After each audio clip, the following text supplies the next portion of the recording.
Okay, the meeting's been called to order, so we will move to approval of the agenda. Make a motion, we approve the agenda. Second. Okay, all those in favor? Aye. Okay, that brings us to why we're here tonight. So welcome everyone, and I want to thank the county for inviting us to be here to give you an update on our bond projects. I want to start by introducing Mark Strickland. Mark, I just want to point out we have a lot of new team members that have joined UCPS since the last time we spoke to you about our bond projects. Mark is the Assistant Superintendent for Administration and Operations. I would also like to recognize Dave Burnett, our new Director of Facilities. You will hear from both of these gentlemen tonight. I would also like to recognize our Facilities Committee that has worked very diligently on these bond projects for the last year. We have the Chair of Facilities, Ms. Kathleen Heintel, Matt Helms, where's Matt? Down there. Okay. Dennis Rape, and myself. So we are the four members on the Board of Education for the Facilities Committee that has overseen all of the bond projects and worked with Mark and Dave to bring all the information to you tonight. So in early spring of 2016, we came to you with a much smaller bond than what had previously been presented to you. We went from what you had seen, a $233 million bond request, to you approving to put on the ballot last November a $54 million bond request. That when the voters went to the polls last November, it was overwhelmingly approved by almost 71% of the voters supporting these 7 projects for Union County Public Schools. So why did we need this bond? When we came to you in the early spring of 2016, I believe Mrs. Boyd, Mr. Sides, and myself came to you and we said these 6 schools and the transportation facility, we just didn't think we could wait much longer on these 7 projects. So we brought to you Monroe High School, Piedmont High School, Porter Ridge Middle, Porter Ridge High, Western Union, and the largest project on that bond, just under 50% of the total we were asking, was going to be for a complete overhaul of Sun Valley High School for that community. It was going to be an interior renovation, an exterior improvement to all the athletic fields, a new stadium. And again, all those 7 projects were solely chosen based on Dr. McKibben's 2015 enrollment data. So we're happy to bring to you tonight updated capacity figures for all of our schools, including the 6 that are on this list, and updated information over the next 10 years for our county and for Union County Public Schools. So with that, I will now turn it over to the Chair of Facilities, Ms. Kathleen Heintel. Thank you. Adding on with respect to the bond and other things, in March of 2017, we engaged Proper GIS to do a classroom capacity study of all of our schools. The elementary school capacity takes into account the impact of the K through 3 funded allotment ratio for next year, for the 18-19 school year, which is otherwise known as House Bill 13. The middle and high school, he did everything. We have accurate capacities of our school. Mr. Proper visited every single school and talked to all the principals and came up with a chart of each school and what classrooms they have and things like that, so we were able to determine accurate capacities of each school. We also engaged McKibben. They worked together, Dr. McKibben, who you're well known with. The last enrollment forecast report we got in December of 2015. And we've come to find out that the 2015 enrollment forecast did not take into account the impact of the 2 new charters opening up and the additional seats available at Union Academy. So the 2015 enrollment forecast said that we would have level enrollment in the next 10 years. But so then we hired him to do the 2017 report, and asked him to take into account the impact of the charters have had and any new charters coming online. It's a drastically different enrollment forecast. And I handed out the enrollment forecast from Dr. McKibben, which is this sheet, and he did it by school. And I handed out a separate spreadsheet that shows just the 6 schools on the bond, and the differential between the 15 forecast and the 17 forecast, including at the bottom the capacities that the school system said they were back in 2015 versus Mr. Cropper's capacities in 2017. So that gives you some idea of what we were faced with. So the 2017 forecast has a declining forecast, so we took all that into account when we started to look at our bond projects again. Most every cluster, most of our 9 clusters, has a slowly declining population for the school system, except for Porter Ridge, which maintains a fairly steady enrollment forecast over the 10 years. Marvin is probably the most declining.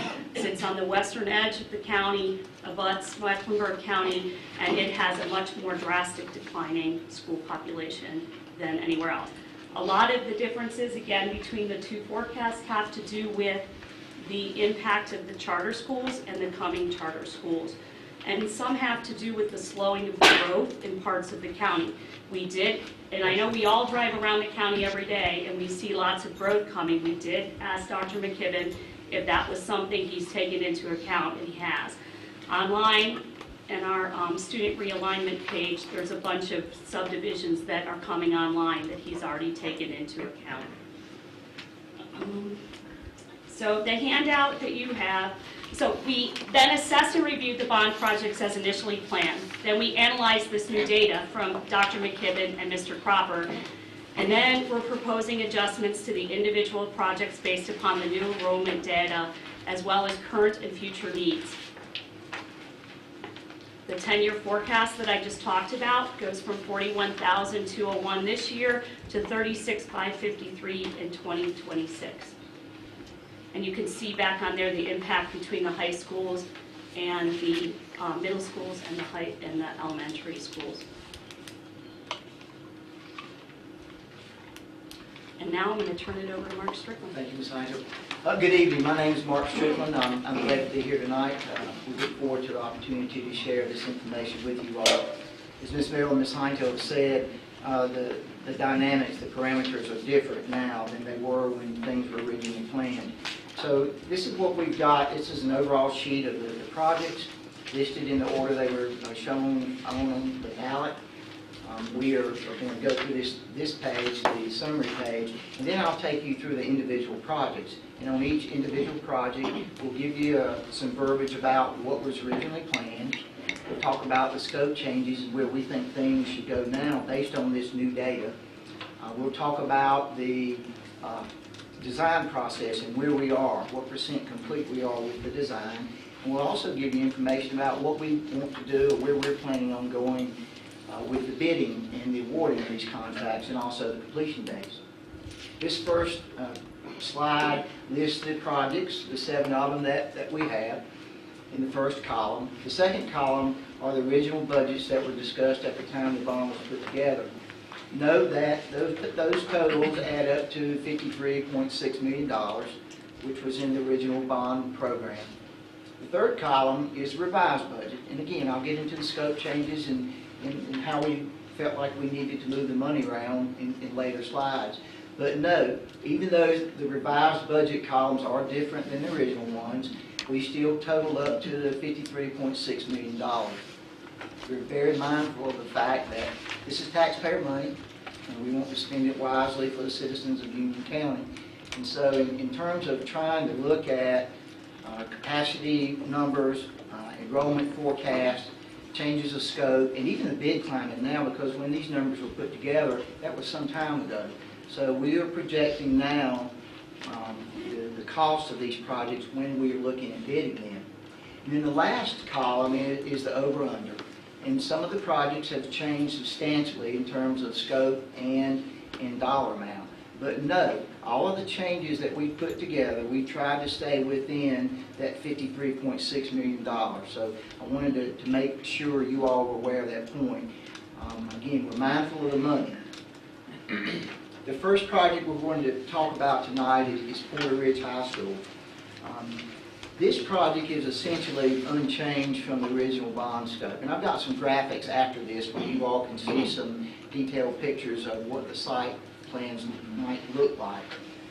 So with the original classrooms that were planned and the cafeteria expansion, we looked at the needs. Again, this is all data driven. We looked at the capacity numbers, we looked at the enrollment forecast, and these are the things that drove the decisions and proposals that we put together. We still want to add 2 to 4 classrooms.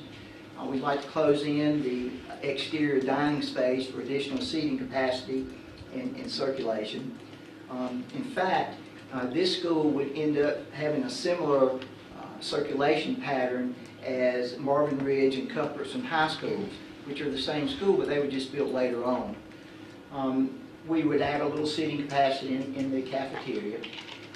The current status is we're about 10% complete with the design. Our plan is to go out to bid in August of 2018 with completion date of August 2019. Now note that the original budget was about $1.5 million. It's now a revised budget of just a little over $2 million, and that gives us an increase to this budget for this project of $586,000. The next slide is just an aerial overview of Porter Ridge High School. And you can see the red oval, that's where the proposed additions would go. As we drill down a little bit closer, this is what the addition would likely look like. The yellow indicates the classroom instructional spaces that we would have. The green is the circulation space that I talked about that we desperately need at this campus. And then the blue would be the additional cafeteria dining space. And again, this is a similar arrangement with this closed-in corridor that we had at some other schools. Next on the list is Porter Ridge Middle School. Additionally proposed at 15 classrooms and a media center expansion, this project has changed substantially from what was originally proposed. These changes are driven again by the capacity numbers and by the current enrollment forecast that we have. So with Porter Ridge Middle, we're looking at adding 3 classrooms and 2 resource rooms. And again, I'll have some graphics to show you in just a moment. And we need to add an auxiliary gym as well. If you'll remember, Marvin Ridge and Cuthbertson Middle Schools were built after this school. And when they were built, they did include an auxiliary gym on those projects. And we're trying to bring this school in line with those schools with their student population. Now, we've got Porter Ridge Middle and Porter Ridge High right next door to each other. So our plan is to combine these in one project. Hopefully we can get some efficiencies of having 2 projects next door to each other. They are separate from the buildings themselves, and so we're hoping to be efficient with the bids that we get. We're doing this to make it attractive to someone who wants to bid on a little bit larger project, but the sites would be right there next to each other.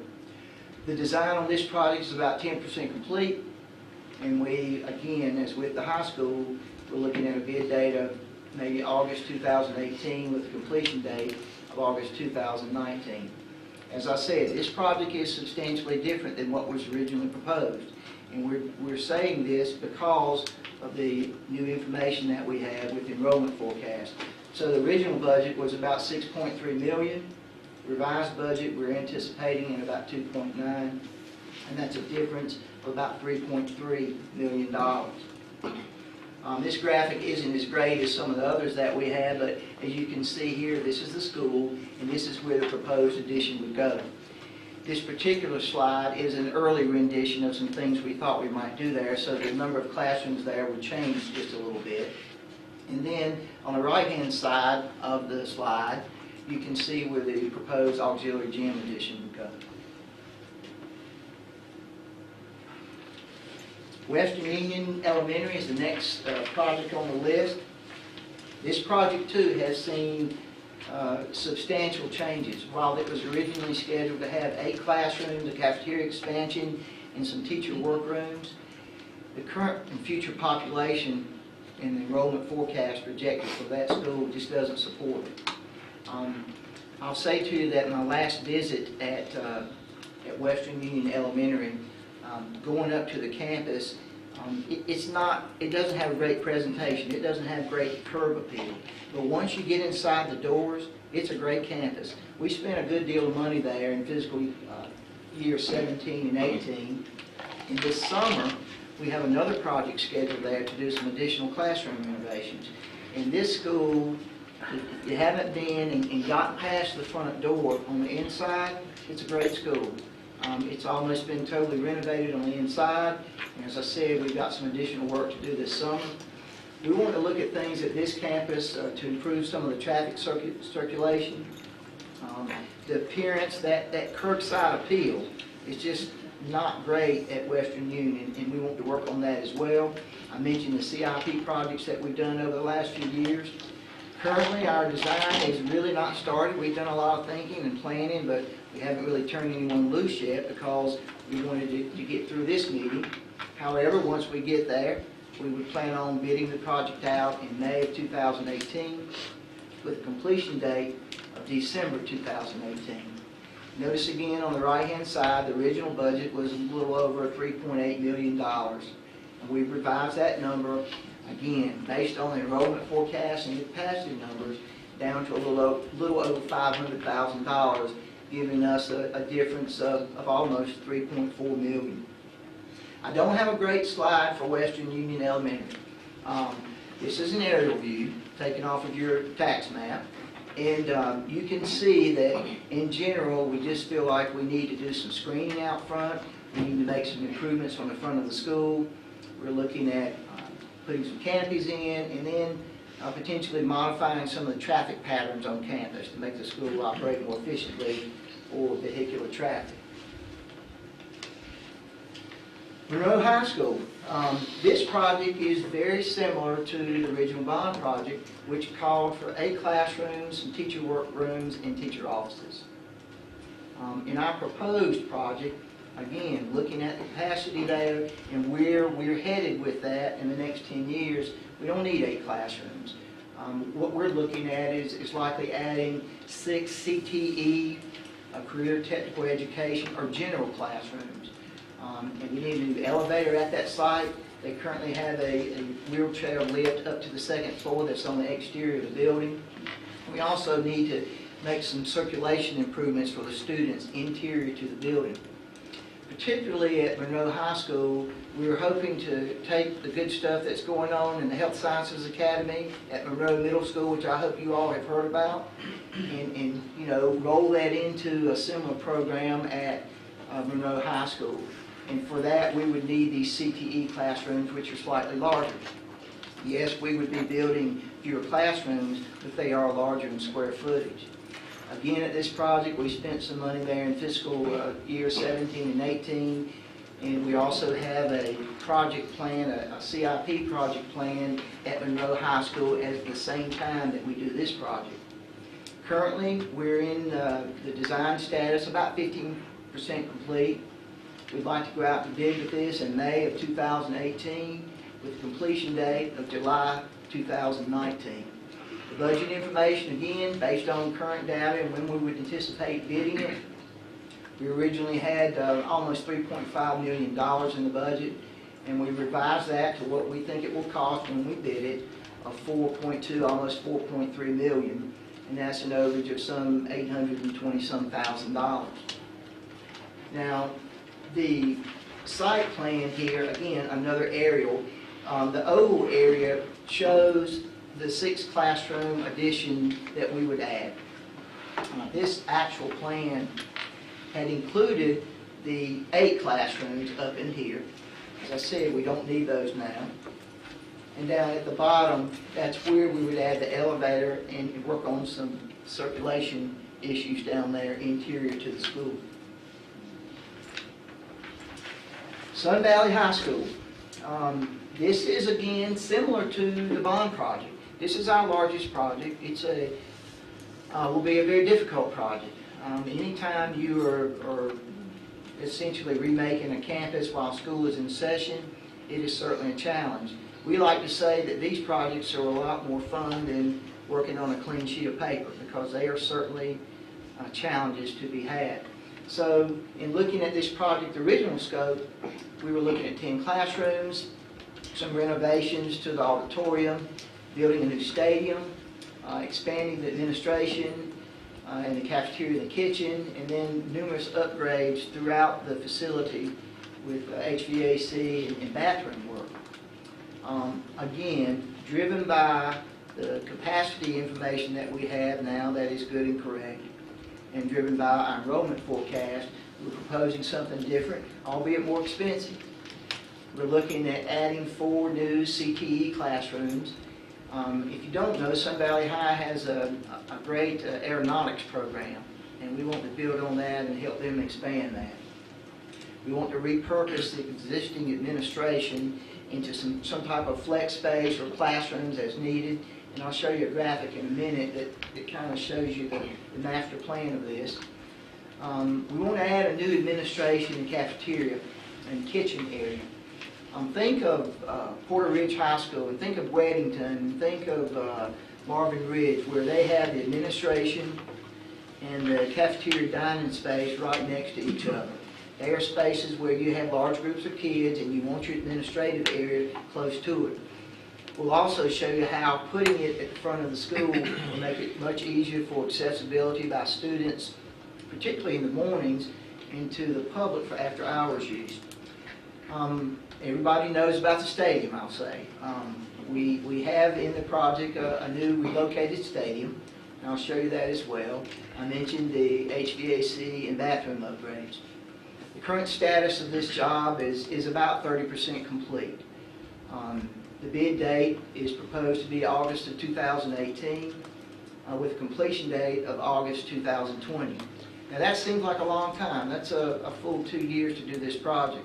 I would say to you that it would be our hope, but not our plan right now, that we could do better than the August 2020 date. But anytime you're on an existing campus, this is a high school, not only do we have kids, we've got cars, we've got buses, we've got kids migrating back and forth to athletic fields.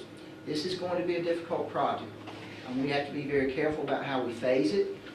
We have to be careful what areas we take down, what areas we choose to renovate first.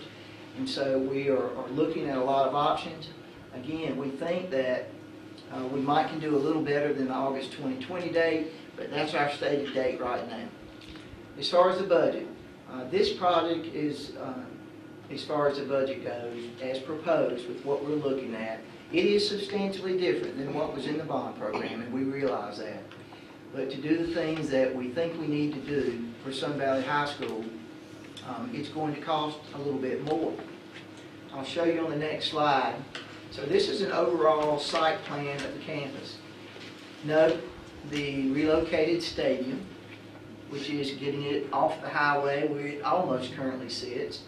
And that stadium relocation will free us up to include bus parking in this area where I have the pointer. We have student parking up here, athletic fields here. Now I'm going to drill down to a little bit closer view.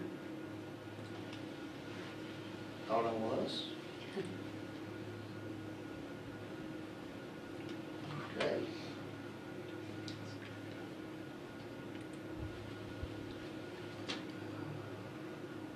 Is there a keyboard up there? It won't let me go past that slide. Should be a drawer. In the drawer. Below the handle. Okay, On the top. Okay.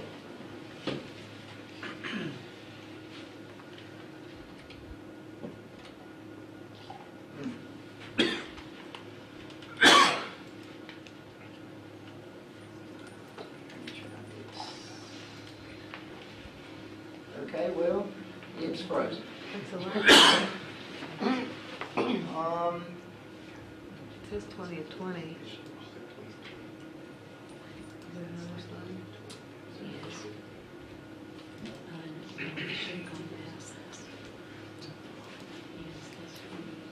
Jeff, you got any ideas?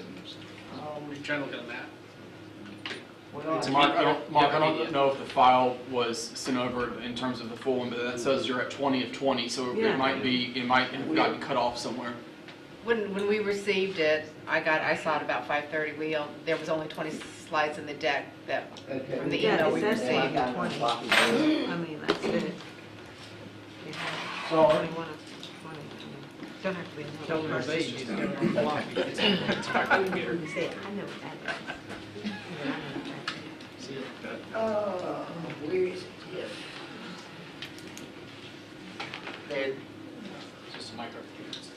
right here.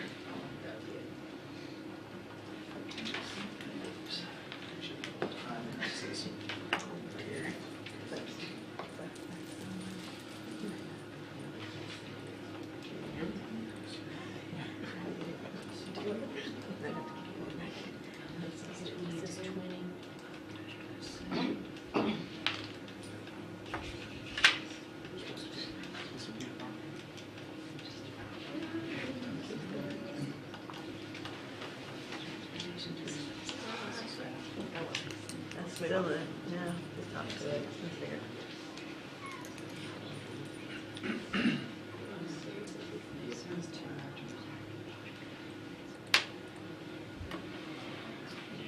Is there a PowerPoint instead of the PDF? Mark? I had it is the PowerPoint, I loaded the PowerPoint, so we're just. That's a PDF. Yeah, there you go. So, okay, that's the problem.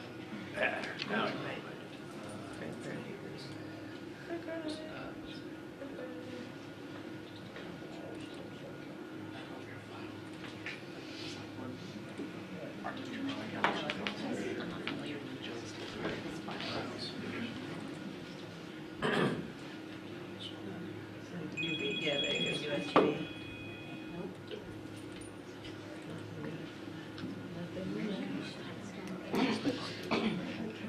Another USB.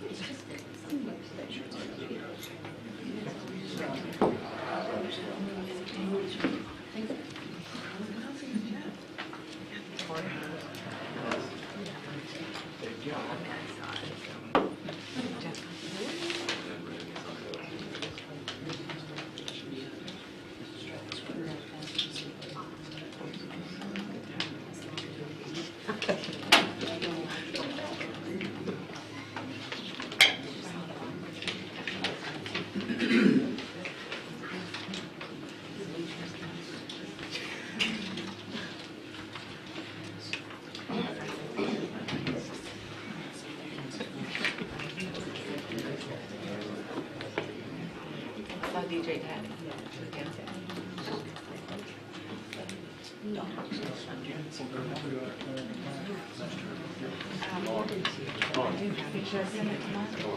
Maybe your flash drive. Yeah.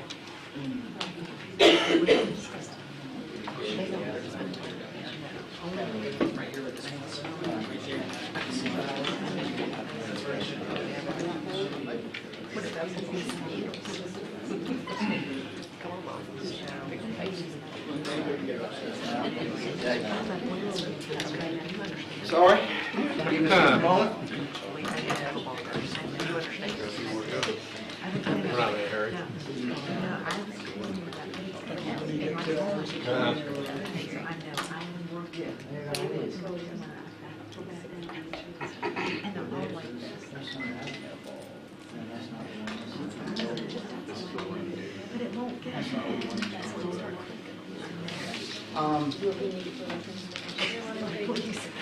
Let me help you. So, So you're not streaming. That's frustrating. I don't know why the file didn't transfer over, but, You need a minute, we can take a recess. well, it's not only, I can't get it to go down any further.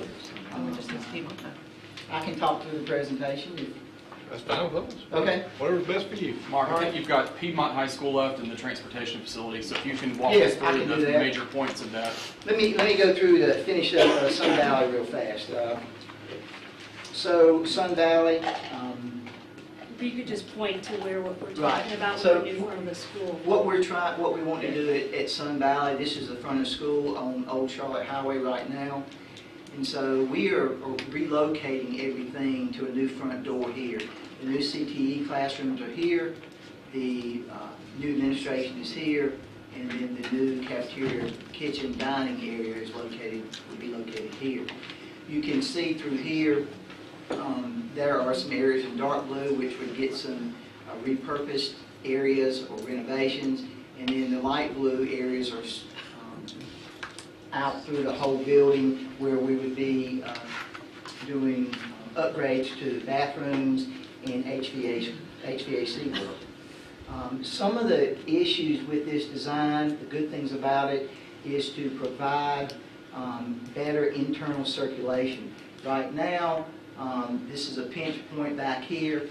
We're trying to get the kids and all the things they do in mass together up near the front of the school. As I said earlier, having the administration and the kitchen and the cafeteria up at the front of the school would make it easier for the students coming in the mornings to get into the cafeteria, the kitchen.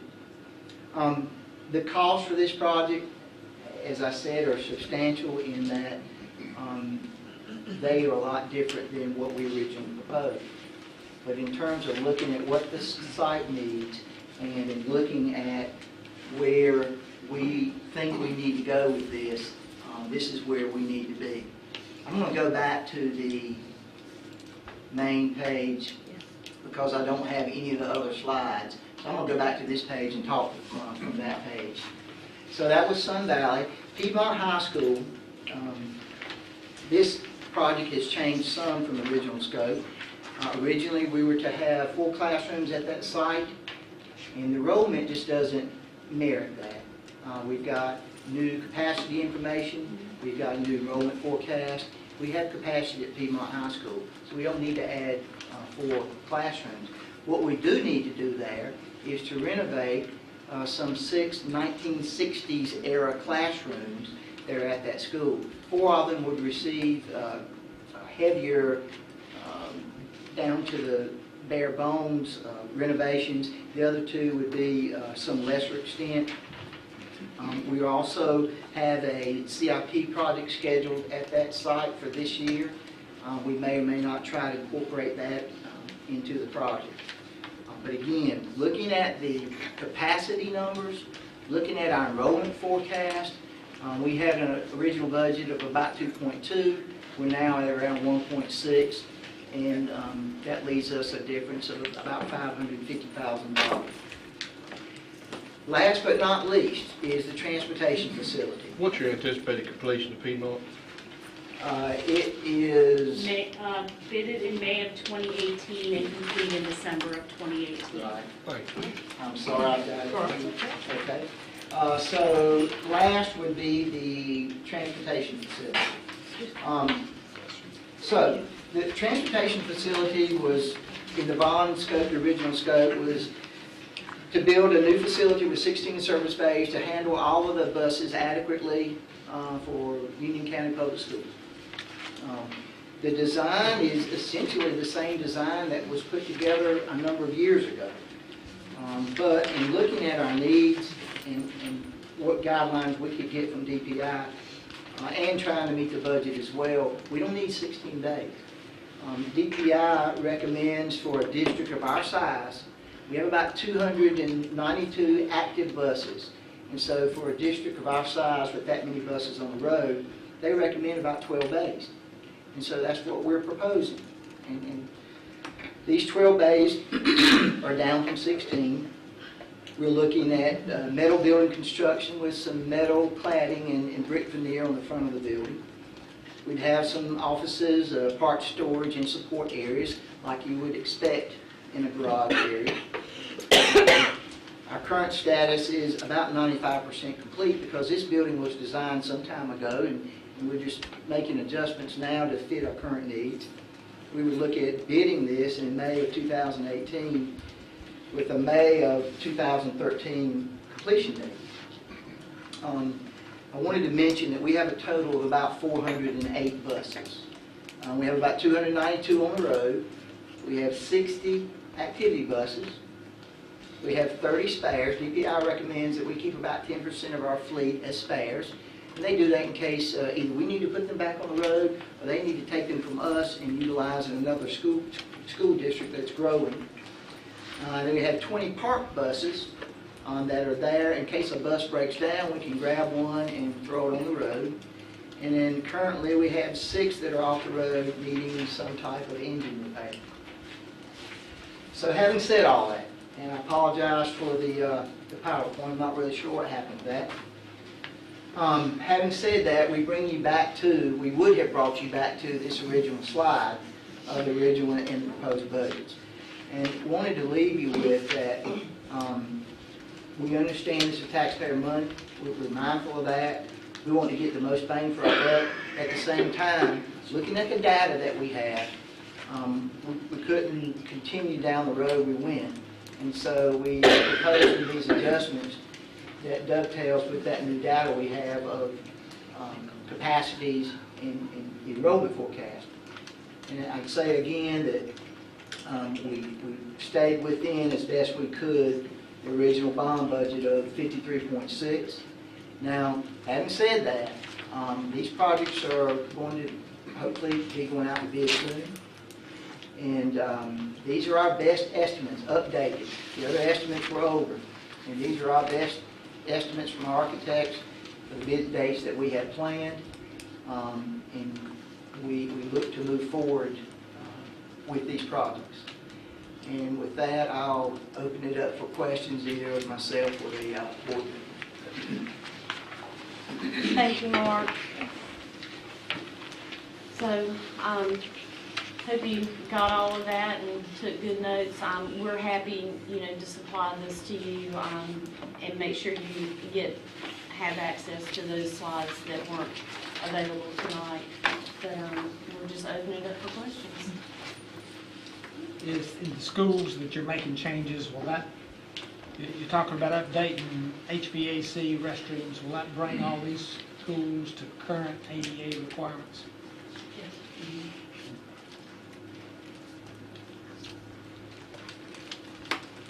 Mr. Rush? And this would be, I guess, for our staff and probably you as well. Have we worked out something with the bus garage on supplying utilities? You're not sewer. I don't know how to answer that question since we don't have control over that piece of property that we have been talking about. We don't have an agreement. I can tell you that even if that property were under some sort of commitment with the county, and even if we had done all of our due diligence, it would be a stretch to have sewer there within 12 months, designed and installed. So you're looking at having it ready for May of 2019? I believe that's correct. Yes, I'm that's verifying that right now. That's correct. Yes, it is. It is. So we need to probably put that to the front burner of some discussions, or? Well, I mean, I believe, I don't know if this is, I feel in somewhat of an awkward position because we have not had a discussion with the property owner. I understand that. Maybe we So- should talk about that in our next county commission meeting and see if we do what we're going to do. Because that's a pretty aggressive schedule, like you said. Yes. Can we get everything done? Right. We probably need to decide what we're going to do sooner rather than later. And actually, I've asked staff to put together a timetable with all of those components, knowing that there was some interest in looking at that as an alternative. Also, the capacities on the elementary schools, for example, like the newer elementary schools like Sandy Ridge, Rayview, what are those capacities now? There were 1,000 the last number I saw.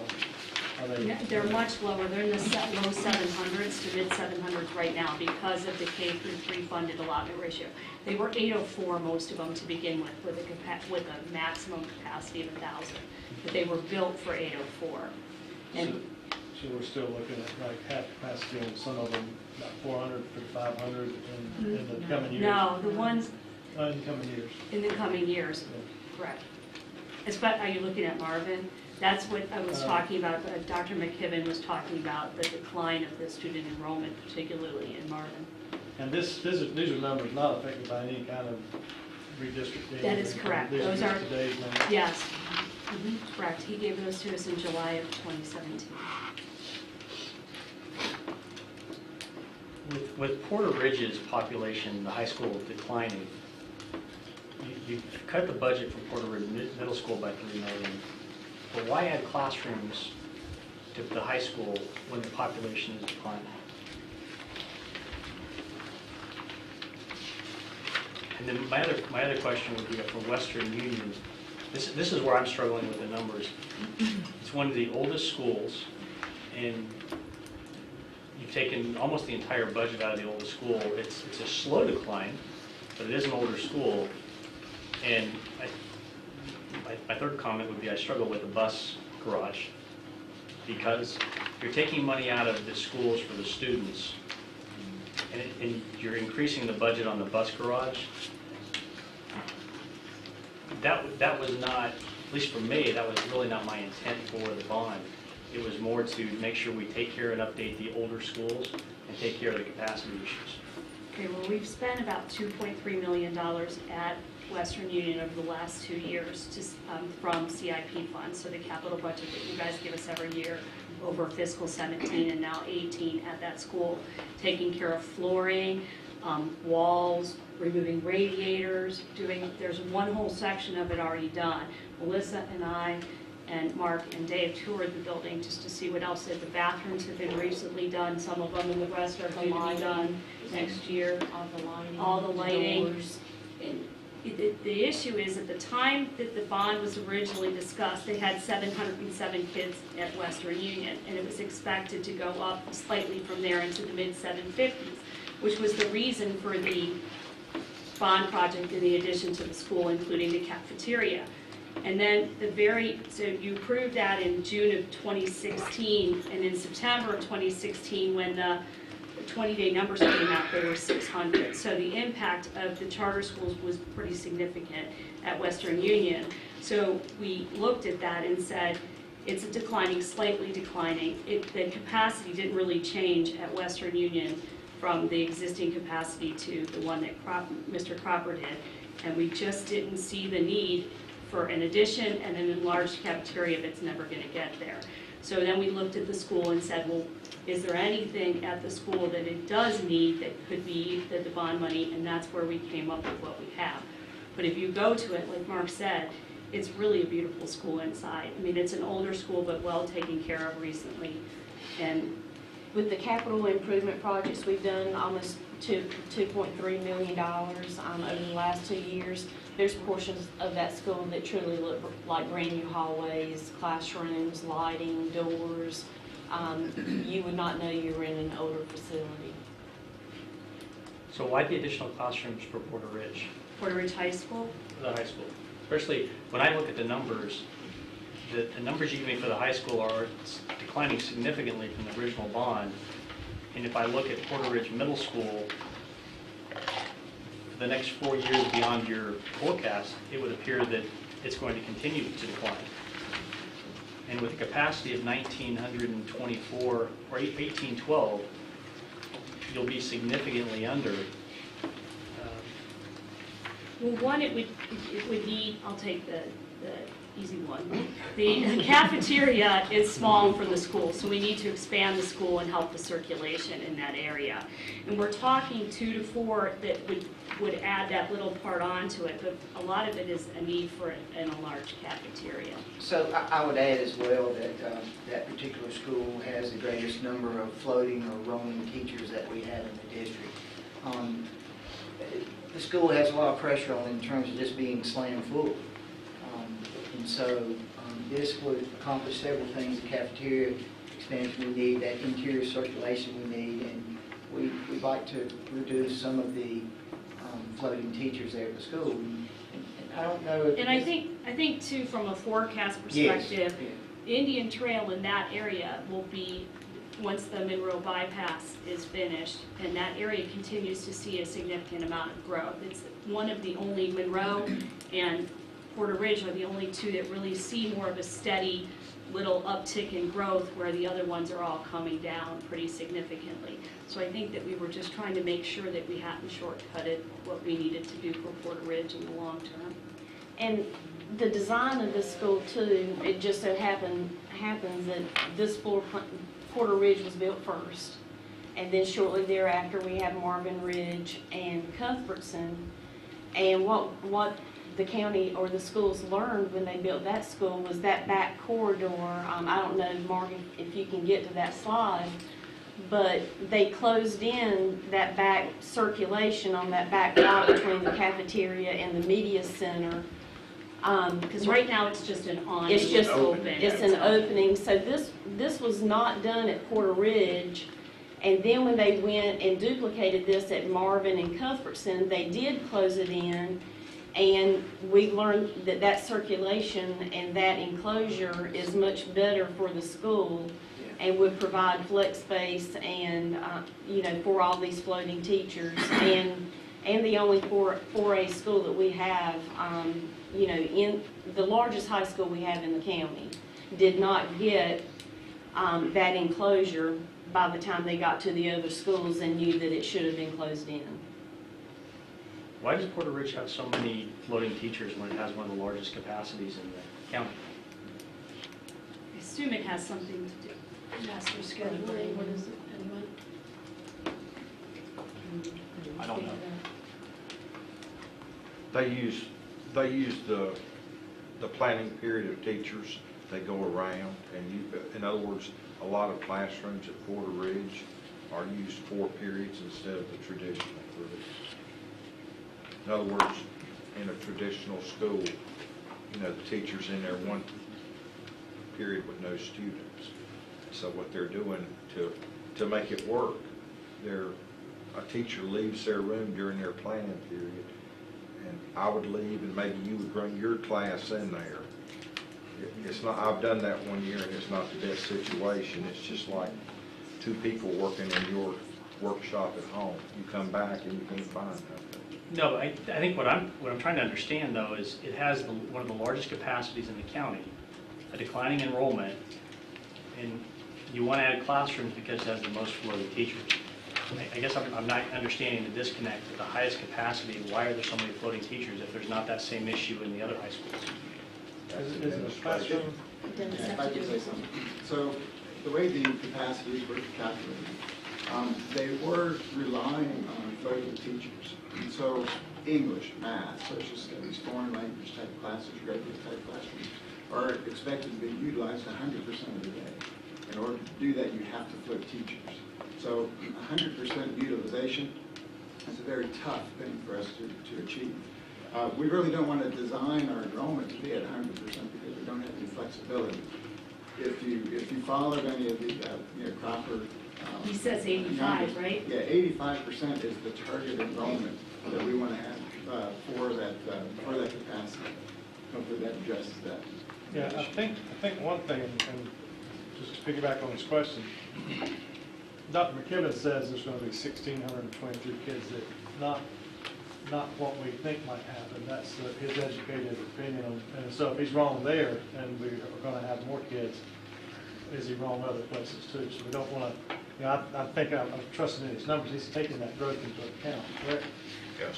Yeah, so I mean, that's what he's saying is that, you know, if they've got equal amounts of classrooms or greater amount of classrooms than Marvin Ridge or Cuthbertson, do they have a lesser number of classrooms? Closing that in, there were not classrooms built there, right? Yeah, a couple of things on that. As far as they probably have the same number of classrooms, how they were being utilized certainly can vary at the various schools, and that's there's a higher population at needs, self-contained or exceptional children classrooms. That affects the capacity a great deal. And that's something that actually can change annually, and it's a tough thing for the public to. Would it be types of classes, like maybe an extra class like a language class or an agriculture class, that kind of stuff, maybe they had extra classes? Yeah, so CTE has a big effect. If you have a CTE lab, you wouldn't count the lab as a capacity generating space. If you have a CTE lecture space, then you count that as a capacity generating space. And I know that can be confusing. You just have to look at every single school individually, when you come up with those capacities. The thing about this particular request, the 4 classrooms, number one, if funding wasn't sufficient, we were looking at 2 classrooms as a base bid and 2 classrooms as a bid alternate. We designed it, and we're looking to design it. If you can see it, it's kind of a little bit hard to see, but we also knew that the numbers, were such that we didn't want to build classrooms and then in 15 years, 20 years, have those classrooms maybe sit empty.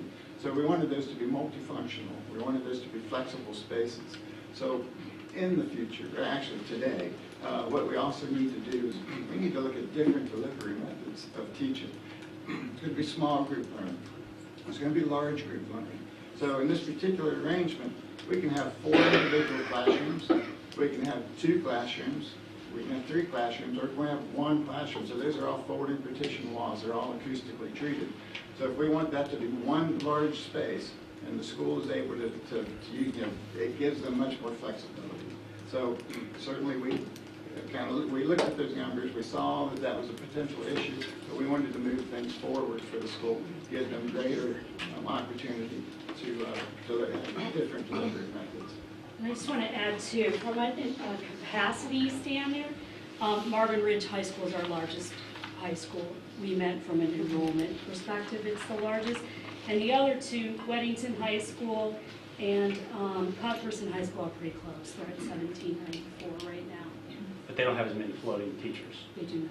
So for me, if I can understand it. Their enrollment's lower. Their enrollment's more. So right now, we're Correct. almost at 100% of capacity. We're what, 96% of capacity based on this 20th day, the 20 days. That we're at like 96%, which is really high for a high school to have.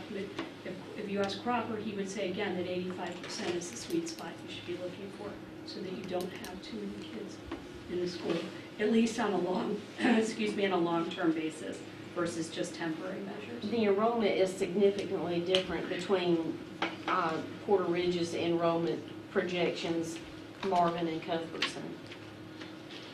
Mr. Simpson, if I can add, I mean, I don't know the answer directly. We can find out for you. But I would make the assumption that the reason that we have some floating teachers is completely dependent upon how the current space is being used. I don't know how many exceptional children's classes are in there, how many resource classes, how many classes that were required to have a physical space because of compliance-related issues. And as a result, you've got to have a teacher lose a classroom 1 year and they might have to rotate.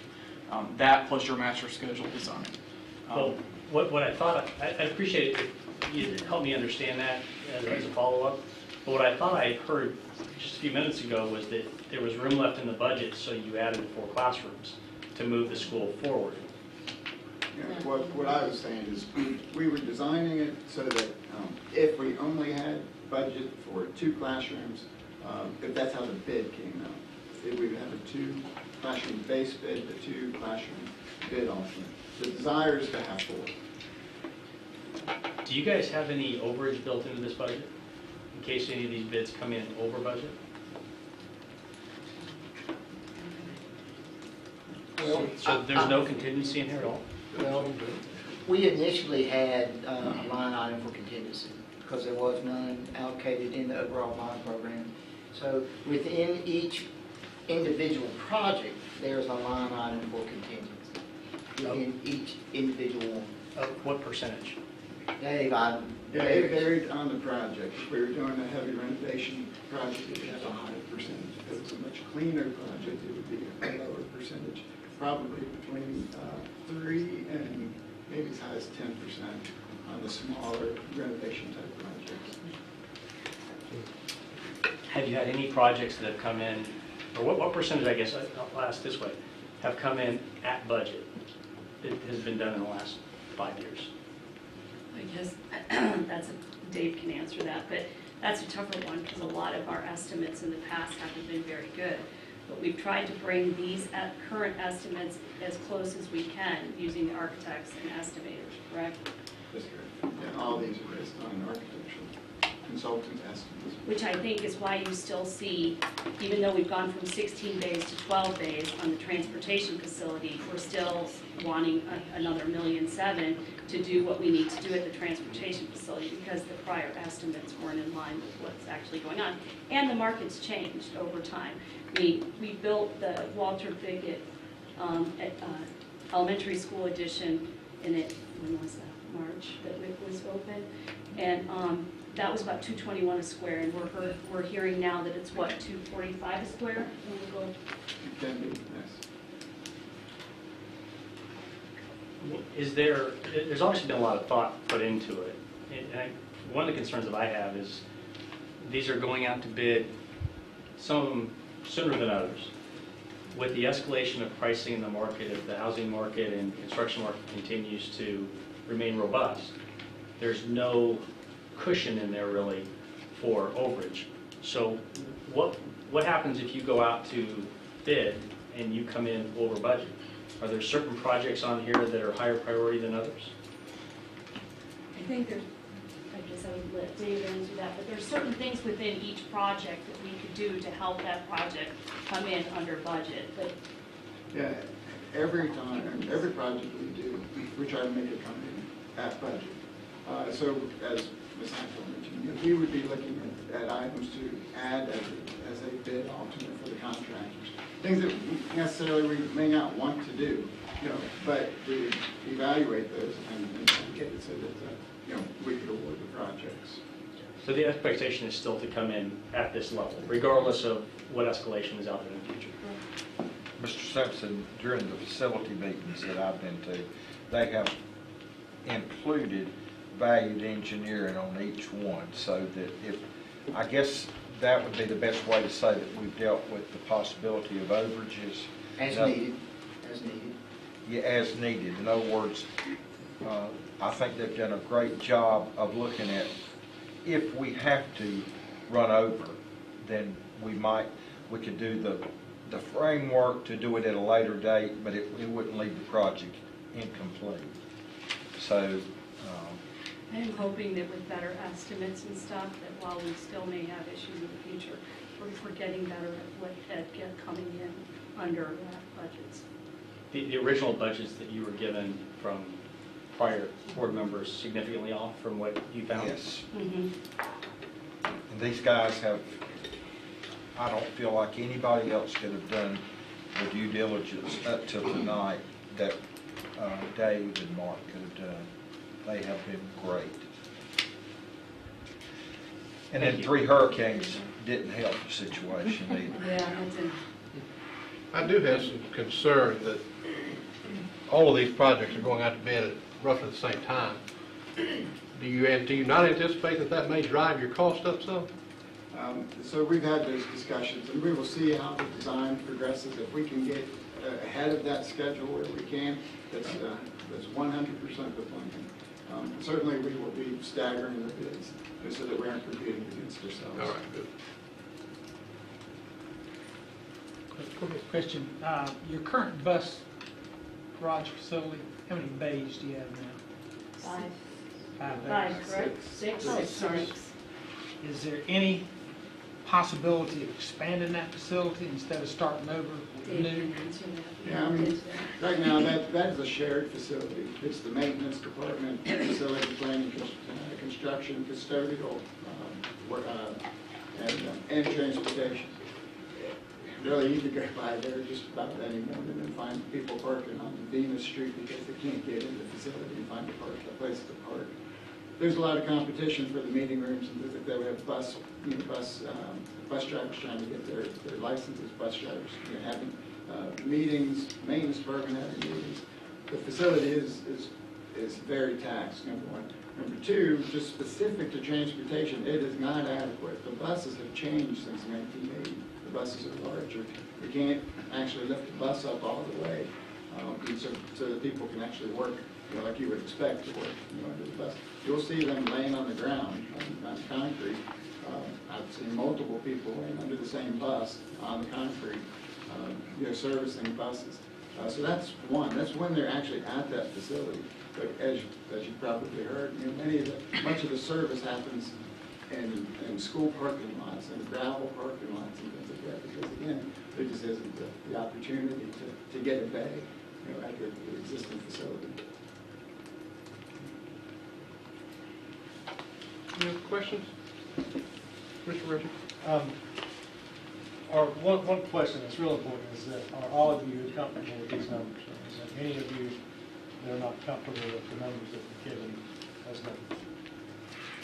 Everybody's on board, clear with these. And this is, you know, during the budget, well, when we started talking about doing the bond, as you remember, I had a hard time with the bond, and the reason that I voted for it was basically it was a leap of faith, that you guys would look at these numbers, that you would go over.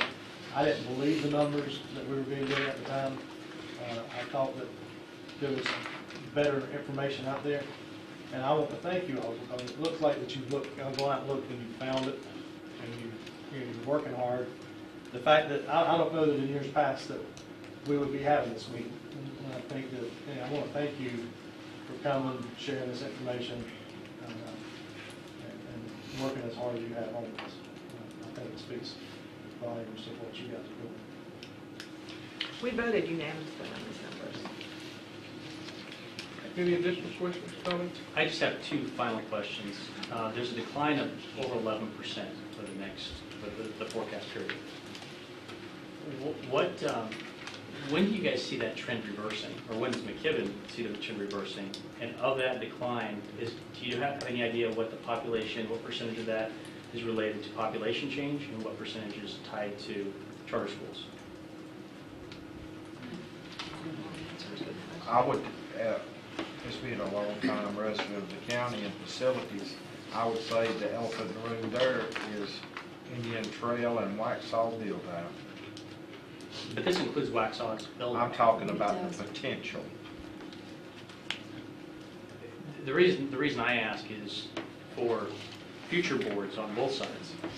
If the decline is tied to population changes, there will be a significant impact in what the schools are going to have to fund, and the county will have to fund. If it's tied to charter schools, there's still the obligation of the county and the schools to pass that fund through.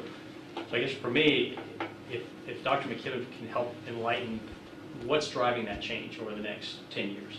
Is it all charter schools, or is it a mix? Do we know? It's a mixed population growth too.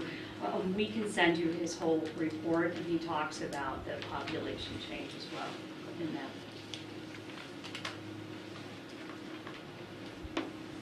Anything further? I just wanted to mention too, as far as the overall budget, Sun Valley, that's our most significant project. And we are looking at doing a project management at risk, just with the complexity of the project and everything. And I think y'all done that previously with your new health building. So that kind of puts a cap on it, the maximum cost. And have somebody look at that, so there's some confidence in that also. We certainly thank you all for your time and appreciate you being here tonight, sharing this information. Very insightful. With that, I'll make a motion we adjourn. All in favor? Okay. Board? Make a motion, we adjourn? Second. Okay, all those in favor? Aye.